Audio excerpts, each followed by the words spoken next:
are running campaigns. Wow. We should talk about it sometime.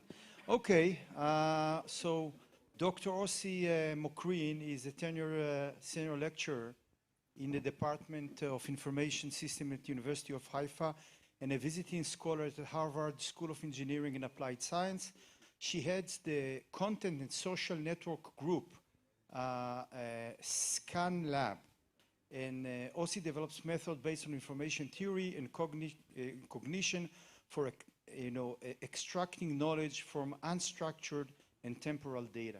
Ossi, please, thank you.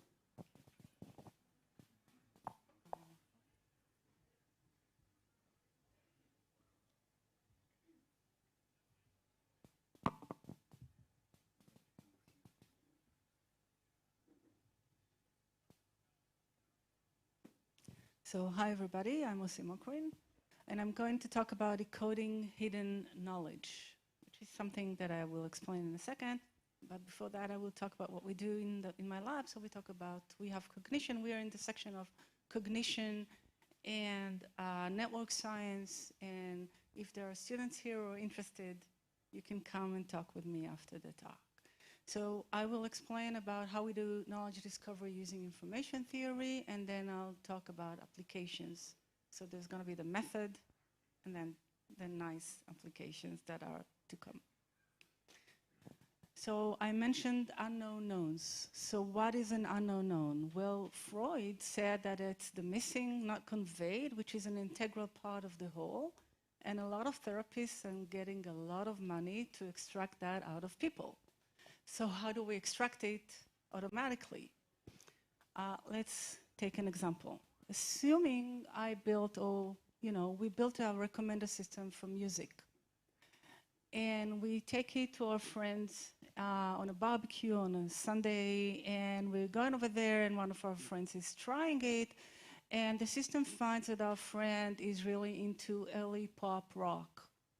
But the friend doesn't have the Beatles on their list. So naturally, the recommender system would recommend the Beatles. The friend is looking at you really so hurt and asks you, how can your recommender system not recognize that I'm a Rolling Stone person? Why would it recommend the Beatles to me? So what was the mistake of the recommender system? Do you have an idea? Well, the Beatles are very, very popular, right? If somebody who really is into early pop rock doesn't have the Beatles, it's because they don't like it, not because they never heard about it. And we can use it. So the way we use it is given a collection of entities, we actually collect them, we learn from them, and then if something is really popular and some entities don't have it or underuse it, this is latent information. These are the unknown knowns that we can attribute to them. And that's in the heart of the method, which we call latent personal analysis.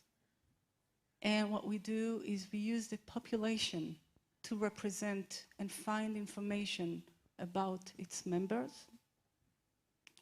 So entities in the space are represented by how they differ from the population, which is either things that are very rare at the population are overused by the items, by the entities, or features that are very prevalent at the population but are underused or missing from the entities. Okay. And we create two measures. We create a measure of how similar they are to the population. And we create a measure of dimension reduction of them, which is the signature, which consists of the elements that differentiate them, how they use these features compared to the population. And I know it doesn't make sense, so I'll give you an example from a very known book, Robinson Crusoe. And Robinson Crusoe, so our elements are the words, the terms that are used in the book, and each chapter would be an entity. So down here you can see the terms, and you see that Friday, the guy that he meets on the island, is really popular in the book, and there are other like ship and one and world and God. It's a spiritual journey supposed to be. But then at chapter 16, when he meets Friday, Friday is really, he talks all about is Friday, but he talks less on the captain and his mind and his conditions and the days that are passing, which usually he does. And at the last chapter, he laughs a lot. But it doesn't talk about God as much. So I'm not sure about the spiritual journey that we have there.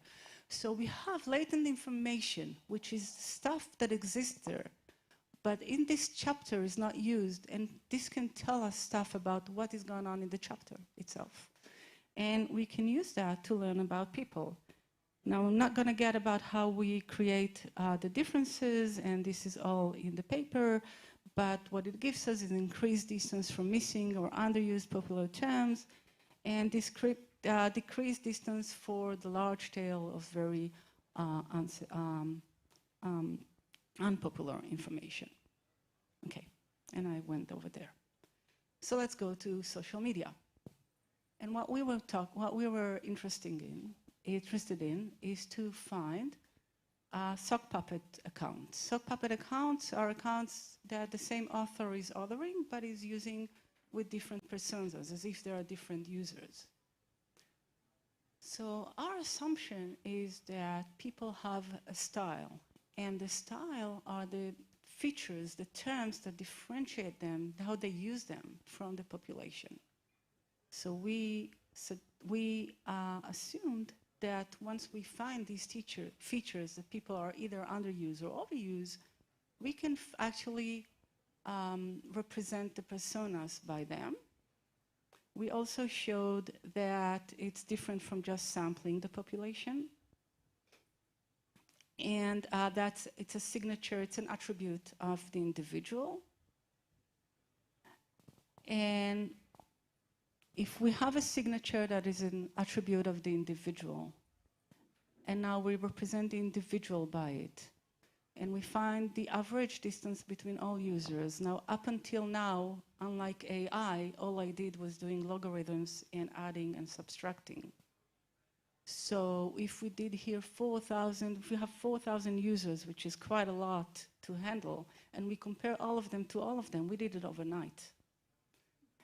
And we were able to find users who were, this is actually a tailored example in which we took some of the users and half their information and saw if we identify them versus not identify mistakes.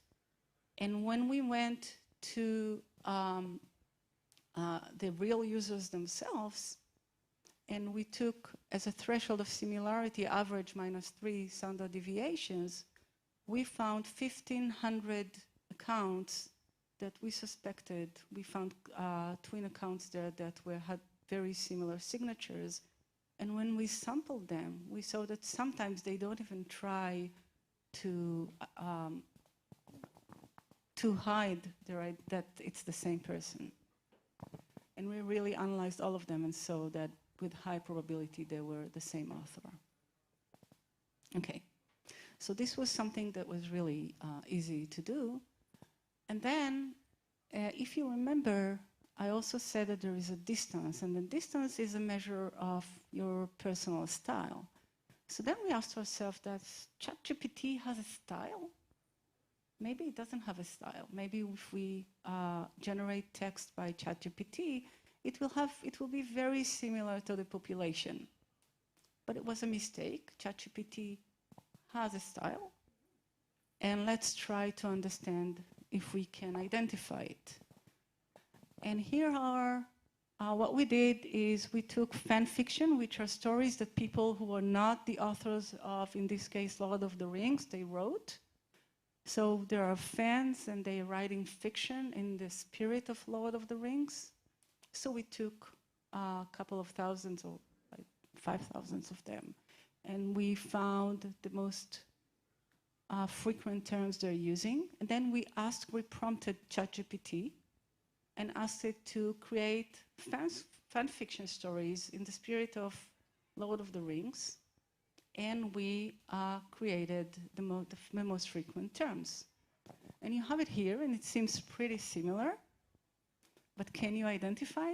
Would someone guess which is the real people and which belongs to ChatGPT stories? I'm going on the, sorry? GPT on the left. Why would you say that? Yes. Yeah, nice. So people were using I and was a lot. ChatGPT was not using I. So we found it using LPI. I just show it like that here. And it used a lot of had and there rather than other words. And people use a lot of that. And then if we look at Harry Potter, and again, had and there actually is very distinctive. And people use I and you. But would it really work? I can prompt ChatGPT and ask it to use stories with I. Whatever I will tell you now that I found about ChatGPT, I can use tomorrow to prompt ChatGPT and create a different persona that will imitate whatever persona I want to imitate. So it's not easy to find ChatGPT. So it really depends on the prompt that you give them, right? We also asked ChatGPT to create reviews for Silence of the Lambs and some other films or movies. We didn't say either film or movie. I really wanted I wanted to find out whether it was using a film or movie, because we know that people either use film or movie. And that's actually a trait that we found. Okay? So we asked ChatGPT, and ChatGPT was writing amazing reviews, which were very comprehensive. People would never write something that comprehensive, by the way. And it used only film. And again, only film and film and film. So what we did is we asked it to write a review about a movie, and then we named the movie. It still was using more the term film, but then it would use a little bit the term movie within it. So we asked why, and it says, well, film is more artistic. Film is nicer. Okay. So I'm not going to go into all the rest that I wanted to. Entity is represented by its difference from population, which you can talk about as surprisability. ChatGPT has an identifiable style depending on the prompt. And thank you very much.